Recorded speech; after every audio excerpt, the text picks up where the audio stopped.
দুটো প্রতিষ্ঠানকে কেন্দ্র করে শুরু হয় মারামারি।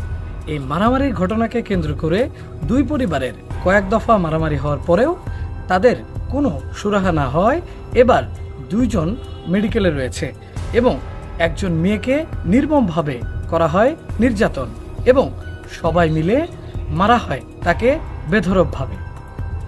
মাওলানা রেজাউল করিম রিপন ও জাকারিয়া তালুকদারের বাসায় গেলে আমাদের আসার কথা শুনেই তারা ছুটকিয়ে পড়েন আগে। কোথায় এই হুজুর কোথায় কোথায় গেছে? হ্যাঁ, তার মার সাথে কথা বলতে চাইলে কথা বলতে চাননি। আমি ফোন করে বলতেছি যিনি প্রত্যক্ষদর্শী যার সাথে উনি নাই, উনি গেছে মানে আমার ছেলে হাসপাতালে দেখতে গেছে। একজন প্রত্যক্ষদর্শীর সাথে কথা বলে জানা যায় মাওলানা রেজাউল করিম রিপন ও জাকারিয়া তালুকদার কিভাবে নির্মমভাবে নির্যাতন করে মোসাম্মদ নাসরিন আক্তারকে। ওনাকে দেখা মাত্রই আক্রমণ করছে, এই শালিকাকে ধরে এই শালিকাকে মার। এখন উনি যেটা বলছে ওনার মাথার উপরে একজন বসেছিল, জাকারিয়া নাম, বসে তো উনি খালি মাথায় বসাইছে। লাঠি সহ বিভিন্ন ধারালো অস্ত্র নিয়ে আক্রমণ করে বসে নিরস্ত্র মোসাম্মদ নাসরিন আক্তারকে।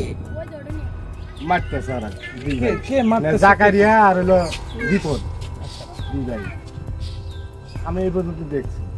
সংবাদ কালেক্ট করতে গিয়ে পড়তে হয় বেপাকে। উপস্থিত ছিলেন? আচ্ছা আচ্ছা, আপনি মানে শুনেছেন তাই তো?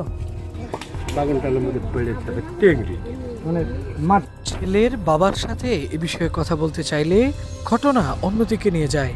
এই বিষয় নিয়ে আসলে এই গ্যামজামটা হলো। মেয়ে ভাত খাবে, ওনারা ভাত খাওয়াবে না। আচ্ছা, আপনার ছেলের নাম্বার মুখস্থ নাই? নতুন নাম্বার। আমরা আহত মোসাম্মদ নাসরিন আক্তারের নির্মমতা দেখতে হাজির হই বগুড়া শহীদ জিয়াউর রহমান মেডিকেল কলেজ হাসপাতালে।